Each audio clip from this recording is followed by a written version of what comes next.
Selamat datang di sesi Profitable Networking, di mana kita akan belajar bagaimana menciptakan reputasi dan network di bisnis ini yang berarti bagi misi kita membantu banyak pengusaha mencapai sukses dengan lebih cepat. Saya banyak menggunakan networking pada saat saya membangun bisnis ACSJ karena saya ingat bahwa kita di bisnis manusia. Maksudnya orang perlu kenal dan percaya kita sebelum dia mau ikut program atau event kita. Hari gini, banyak orang yang menggunakan email blast, SMS blast, website, dan sebagainya. Biarpun strategi itu banyak yang sukses, Anda harus mengelola ribuan leads karena conversion rate-nya rendah. Kenapa rendah? Karena mereka tidak tahu siapa kita. Mereka pun menerima banyak pesan handphone dan email setiap hari. Pesan Anda hanya satu dari ribuan yang mereka terima. Perhatikan apa yang Anda sering lakukan bila terima email promosi ataupun email informasi dari orang. Kebanyakannya di-delete, bukan? Tapi bila Anda bertemu dengan orang yang menarik dan Anda senang bergaul dan mendapatkan ilham darinya, lebih diingat kan? Saya tidak bilang email blast atau SMS itu salah. Saya hanya mau menambahkan satu strategi profitable networking yang akan membawa Anda lebih dekat lagi ke prospek Anda. Saya sendiri kalau juga di-approach oleh orang untuk beli servisnya, saya harus kenal dan yakin bahwa saya bisa percaya orang ini. Maka dari itu, saya ingin kita punya reputasi sebagai orang-orang yang suka membantu orang lain. Dalam waktu hampir 3 tahun, saya telah menginvestasi sekitar 27 juta untuk mendukung asosiasi di mana saya networking. Kembalinya, strategi networking telah memberikan bisnis total 1,2 M dari coaching, in-house training, speaking engagement, produk, dan sebagainya. Sampai sekarang pun saya masih mendapat email orang-orang yang pernah dengar saya atau di-refer oleh temannya untuk berbisnis dengan saya. Dan untuk meyakinkan orang seperti itu, untuk invest mudah sekali. Bahkan seringkali mereka tidak negosiasi apapun. Tapi tidak semudah itu membangunnya. Diperlukan ketulusan hati dan banyak perhatian terhadap orang lain. Untuk menyampaikan konsep ini, saya akan gunakan beberapa cerita yang saya lakukan yang telah berhasil. Semoga dari cerita ini, Anda bisa mengerti implementasi dari setiap konsep yang diajarkan. Pertama kali saya mulai networking, saya pilih untuk networking di Chamber of Commerce. Waktu itu, yang saya kenal adalah BritCham, British Chamber of Commerce. Dan karena suasananya pas dengan saya dan orang-orangnya masuk dalam target market kita, saya mulai aktif di sana. Pelajaran pertama dalam membangun network, pilihlah tempat yang relevan untuk tujuan Anda. Bila target market Anda adalah pengusaha di Jakarta Selatan, carilah perkumpulan pengusaha di Jakarta Selatan. Bila Anda targeting corporate executive, ya cari asosiasi yang banyak corporate executive. Simple ya? Oke, pelajaran kedua yang banyak orang lewatkan, pilihlah kumpulan yang Anda sukai dan merasa nyaman di situ. Maksud saya, Anda tidak akan bisa tulus dengan orang yang Anda tidak sukai. Anda tidak akan bisa keluarkan kontribusi Anda yang besar bila Anda tidak merasa nyaman dengan suasananya. Biarpun potensi sangat besar di perhimpunan pengusaha yang lain, saya tidak merasa in dengan mereka. Maka dari itu, saya jarang kumpul di sana. Memang mungkin bisa lebih sukses lagi kalau saya networking di sana. Tapi pada saat itu, saya mau gali dulu di tempat yang saya nyaman. Karena saya juga mau pilih network yang saya sukai. Akhir setiap konsep, saya akan berikan sebuah pertanyaan. Tujuannya agar Anda memulai menata strategi networking daripada hanya mendengarkan teori. Silakan stop videonya dan ambil beberapa menit untuk menjawab pertanyaannya. Yang pertama adalah sebuah aktivitas. Silakan tulis nama-nama grup networking, asosiasi, perhimpunan, atau apapun yang Anda bisa hadiri untuk mulai membangun network Anda. Bila Anda tidak tahu namanya, tuliskan grup seperti apa dengan orang-orang seperti apa yang Anda ingin temui. Silakan stop video ini sekarang dan lanjutkan lagi setelah selesai.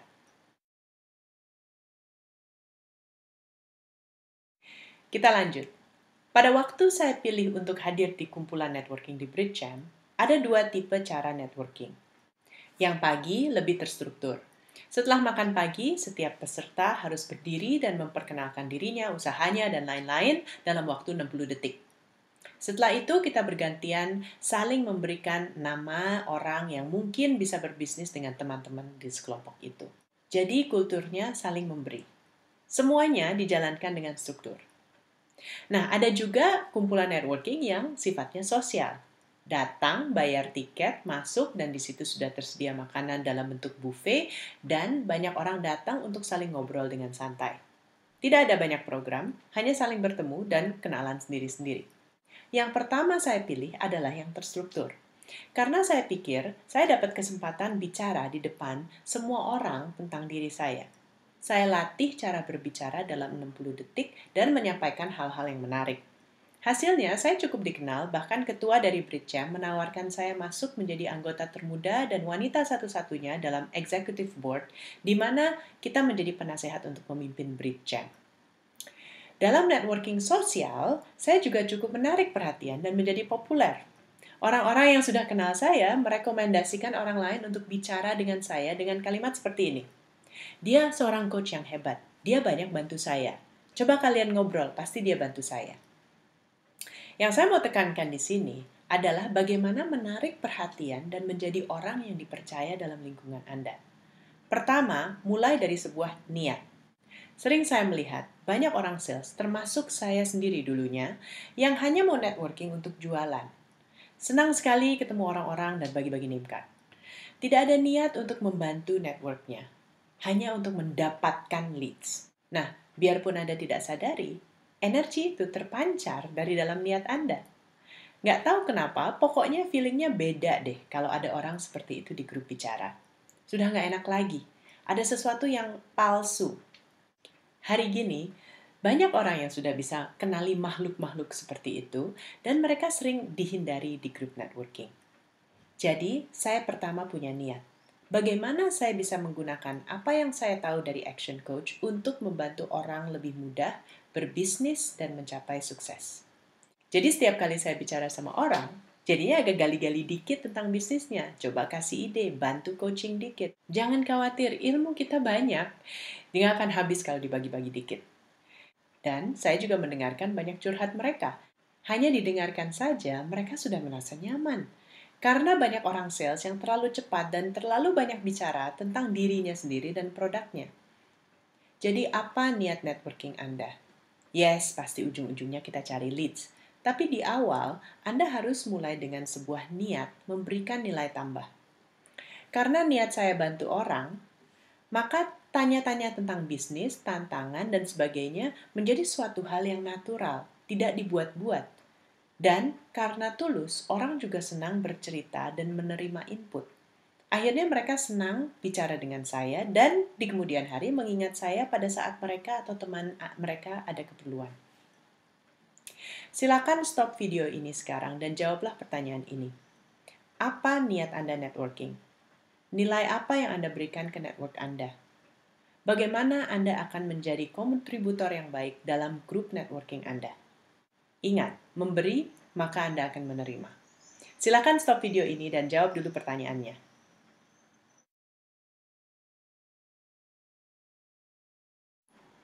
Masih dalam topik menarik perhatian, bagaimana kita memperkenalkan diri? Saya pernah saya seorang business coach. Tapi malahan banyak yang bingung dan malahan pembicaraannya membahas bedanya coach dengan konsultan dan sebagainya. Sebetulnya, saya ingin pembicaraannya lebih ke bisnis dan tantangan mereka. Jadi, saya coba yang satu ini. Hai, saya Cynthia. Saya membantu pengusaha meningkatkan hasil bisnisnya. Anda di bisnis apa? Atau kadang-kadang saya lebih spesifik kalau saya sudah tahu kebutuhannya. Saya membantu pengusaha meningkatkan produktivitas tim, mendapatkan lebih banyak profit, dan terserah Anda. Yang penting, jangan perkenalkan posisi Anda. Hai, saya Tuti. Saya Business Development Executive dari Action Coach. Apa nilainya buat mereka? Mereka akan lebih interested dengan Anda bila mereka merasa Anda punya sesuatu yang bisa bantu mereka. Hai, saya Tuti. Saya membantu pengusaha meningkatkan hasil bisnisnya. Anda di bisnis apa? Loh, kan bukan coach. Ya, tapi Tuti akan memperkenalkan pengusaha tersebut ke seorang coach. Kan sama aja, kita satu tim. Biasanya, saya dapat respon seperti ini. Oh ya, gimana tuh? Saya jawab, ya tergantung tipe bisnisnya. Anda di bisnis apa? Oh ya, hasil apa yang Anda ingin tingkatkan? Oh gitu. Emangnya sekarang kenapa? Udah berapa lama sih? Dampaknya? Dan seterusnya. Curhat deh dia.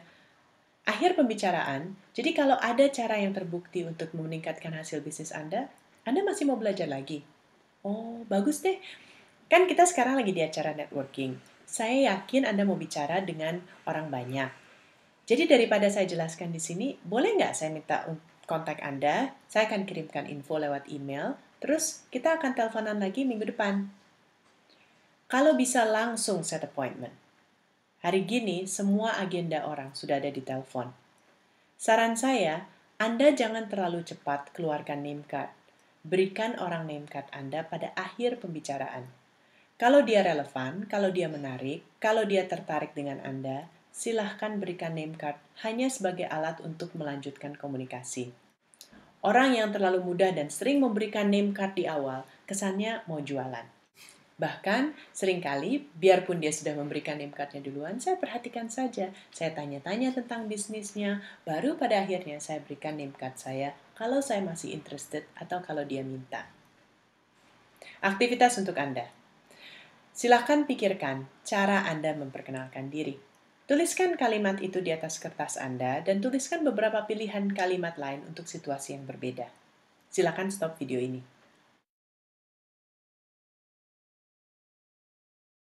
Lanjut ceritanya. Bulan pertama saya jadi board member di Bridgechamp, saya usulkan ke ketuanya untuk mengadakan Service Excellent Training untuk karyawannya, dan saya akan menjadi trainernya gratis. Kenapa saya berikan gratis? Karena saya tahu kalau mereka happy dengan saya, mereka akan mulai bicarakannya ke orang lain. Saya mau memberikan sesuatu yang wow, yang mereka butuhkan.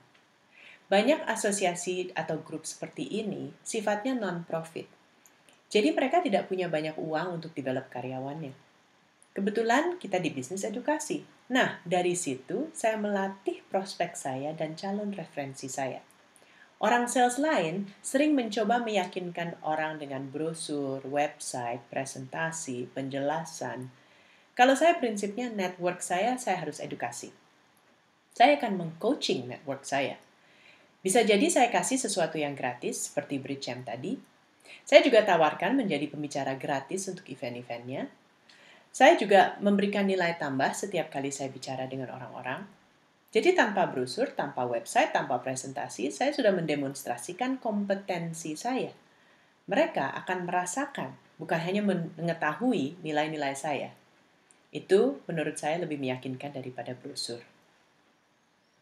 Silakan stop video ini dan lengkapi kalimat ini. Setiap kali orang berbicara dengan saya, mereka akan merasakan apa? Mereka akan mendapatkan apa? Silakan stop video ini.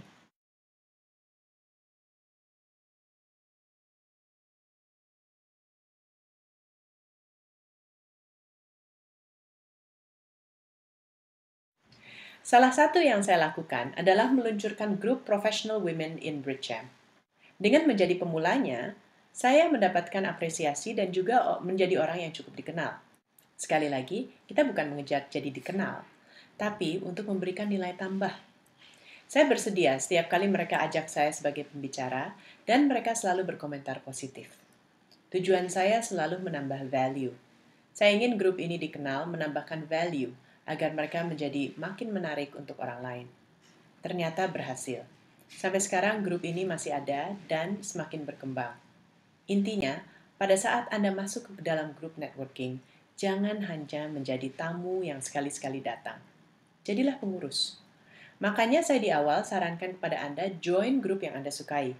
Karena networking adalah sesuatu yang Anda lakukan hanya dengan beberapa grup dan secara dalam. Bukan hinggap sini, sana di banyak grup, tapi hanya di permukaan. Dengan terlibat dalam, mereka mengenal Anda dan Anda mengenal mereka lebih baik. Sebetulnya, kita cari leads itu tidak harus dikenal ribuan orang. Kenal beberapa grup, orang-orang yang punya network, yang punya influence dalam komunitas. Bantu mereka, berikan nilai tambah setiap kali bertemu, mereka akan melihat ketulusan Anda, dan mereka akan buka peluang untuk Anda.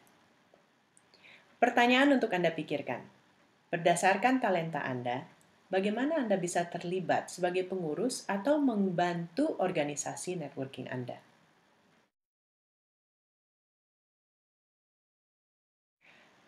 Saya harap Anda benar-benar stop video ini dan menjawab pertanyaan yang saya berikan agar Anda bisa mulai menata strategi networking, bukan hanya mendengarkan teori.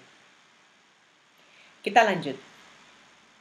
Pas di saat-saat saya sedang giat networking, saya baca buku bernama Netweaving oleh Robert Little.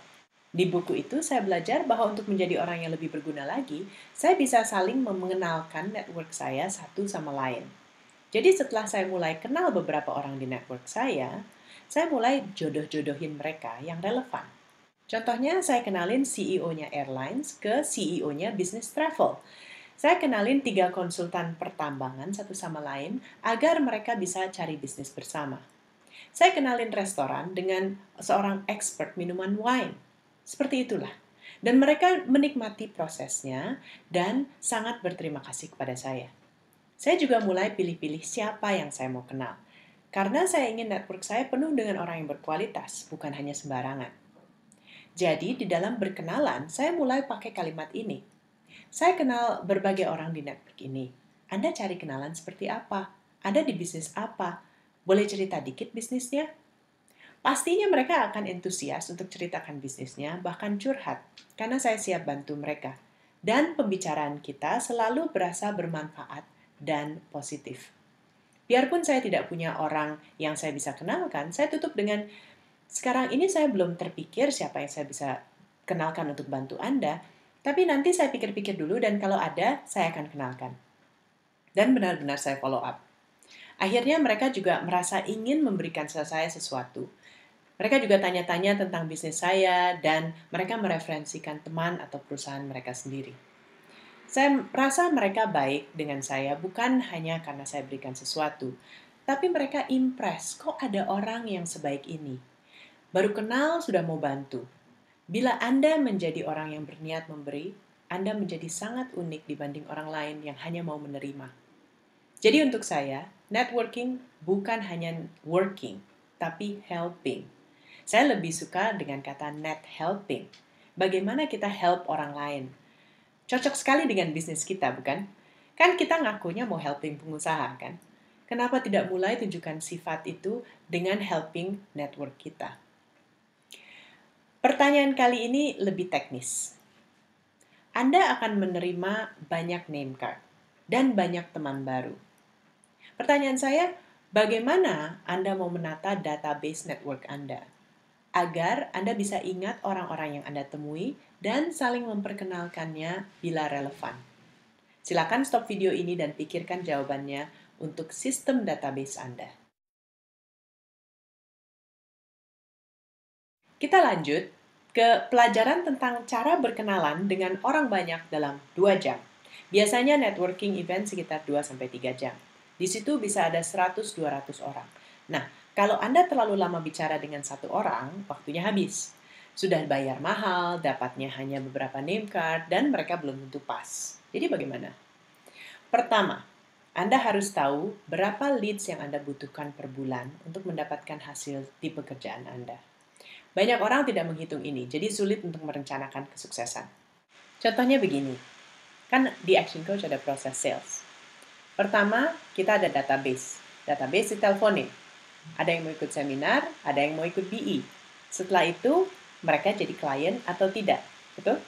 Di antara setiap tahap, ada yang namanya conversion rate. Itu adalah sebuah persentase. Contohnya, dari data yang lalu, setiap 100 orang di database, ada 20 orang yang mau ikut seminar. Ada 10 BE dari situ, dan dari situ ada 2 klien. Jadi conversion rate Anda dan antara database dan seminar 20%. Antara seminar dan BE 50%. Antara BE dan klien 20%. Nah, kalau Anda baru join, anggap aja 10% supaya aman. Jadi kalau Anda mau dapatkan 5 klien per bulan, artinya Anda perlu berapa BE? Berapa orang yang datang ke seminar? Berapa database untuk di follow up? Kan bisa dikalikan ke atas. Jadi let's say, target Anda 5 klien per bulan. Ya artinya, Anda perlu 25 BE per bulan. Dan artinya kita perlu 50 orang ikut seminar. Dan kita perlu teleponin 250 leads. Wah, banyak banget. Ya makanya conversion rate-nya dinaikin. Rajin baca buku, role play sama coach atau tim yang lain, minta input gitu loh. Ya, tenang aja, semakin Anda rajin latihan di role play atau semakin banyak orang yang Anda teleponin, semakin conversion rate Anda meningkat. Nah, kembali lagi ke angka Anda. Di contoh ini, Anda tahu sekarang bahwa Anda membutuhkan 250 orang di database. Jadi let's say Anda ikutin 4 networking setiap bulan. Artinya harus bisa mendapatkan 63 kartu nama per event. Wah, gimana tuh? Saya mulai dengan contoh-contoh yang membuang waktu di networking event. Setelah itu baru pelajarannya. Contohnya datang terlambat, ya sudah pasti Anda kehilangan kesempatan ya. Kedua, pulang terlalu awal. Saya biasanya termasuk yang terakhir yang pulang. Lucunya semakin lama, semakin pembicaraannya seru dan semakin akrab. Karena hanya orang-orang yang tertentu yang tinggal di sana sampai akhir. Ketiga, ngobrol terlalu lama dengan seorang yang sama. Kadang-kadang kita yang tidak tahu kapan untuk berhenti, dan kadang-kadang dia yang terus mau bicara. Ingat, kita tidak bisa dan tidak mau membahas terlalu banyak pada saat networking. Biarpun klop banget sama orangnya, ingat bahwa sales adalah permainan angka. Gunakan kalimat seperti ini. Wah, seru banget bicara sama Anda ya. Tapi saya tahu Anda di sini juga ingin bicara sama yang lain. Boleh saya telepon Anda minggu ini? Apa yang Anda lakukan di sini adalah Anda memilih alasan yang benefitnya ke dia. Saya tahu Anda juga ingin bicara sama orang lain. Jadi dia tidak tersinggung untuk dihentikan. Bahkan mungkin dia merasa Anda peduli sekali. Ada juga cara lain. Setiap kali ambil minum, pastikan gelasnya hanya dipenuhi setengah. Jadi kalau Anda sudah siap pergi, Anda bisa bilang, aku ambil minum dulu ya. Nice to meet you. Ada lagi cara yang lebih baik, tapi Anda bisa gunakan ini setelah Anda kenal beberapa orang. Cari orang lain di ruangan itu dan bilang, by the way, Anda sudah kenalan sama dia belum? Yuk, aku kenalin dulu. Dan setelah mereka mulai asik ngobrol, Anda permisi dan pindah grup. Pada saat memilih grup, Anda juga harus tahu kapan Anda boleh masuk dan kapan grup itu tertutup. Ada beberapa posisi grup, lihat slide ini. Di contoh pertama, grup ini terbuka untuk menerima peserta baru. Lihat, ada bukaan dalam formasi grup mereka. Selalu ada celah. Tapi bila seperti ini, mereka hadap-hadapan. Mereka biasanya lagi mau hanya bicara berdua. Kalau mereka berdirinya begini, artinya mereka siap menerima orang baru. Yang jelas, bila Anda terlihat grup seperti ini, artinya grupnya tertutup. Jangan coba nongol-nongol. Mereka pasti buka celah supaya sopan, tapi mereka tidak welcome. Yang pasti, posisi ini terbuka, karena ya hanya satu orang. Kalau Anda lihat seperti ini, silakan sapa. Justru mereka mungkin orangnya pendiam dan tidak nyaman untuk menyapa duluan. Oke, sekarang Anda sudah belajar banyak, silakan hitung angka Anda. Berapa leads yang Anda harus dapatkan setiap bulan untuk mencapai target klien Anda? Ingat, kalau Anda tim baru, gunakan angka yang konservatif. Silakan stop video ini. Yang terakhir, saya mau bicarakan tentang cara berpakaian dan cara bawa diri di event seperti ini. Biasanya networking group berpakaian profesional, tapi kadang-kadang ada tema tertentu atau mereka adakan pas weekend di tempat yang santai, bisa saja berubah-ubah. Yang penting tampil rapi, sopan, dan mudah bergerak. Jangan pakai sesuatu yang tidak nyaman. Ladies, pilih sepatu yang nyaman untuk berdiri lama. Di networking event biasanya dikasih makanan, tapi kita harus berdiri. Jangan ambil yang susah dimakan. Kalaupun ambil nasi, belajar makan dengan satu tangan. Karena Anda akan makan sambil ngobrol. Jadi tangan yang satu lagi harus siap bebas. Kalau ambil makanan, ambil yang mudah dimakan, cepat dikunyah. Jangan nanti Anda mau networking malahan sibuk dan ribet dengan net eating dan net drinking. Oke, Anda sudah banyak belajar tentang networking di sini, atau lebih tepatnya net helping. Ingat bahwa niat Anda sangat penting untuk memancarkan energi yang tepat. Kita di bisnis untuk membantu orang. Yes, kita ada target. Dan target itu memicu kita untuk semangat lagi untuk memperluas dampak kita di Jakarta Selatan. Ingat untuk berkontribusi dan memperdalam net helping group Anda. Review strategi yang Anda mulai tata di sini, dan yang paling penting, take action. Salam sukses.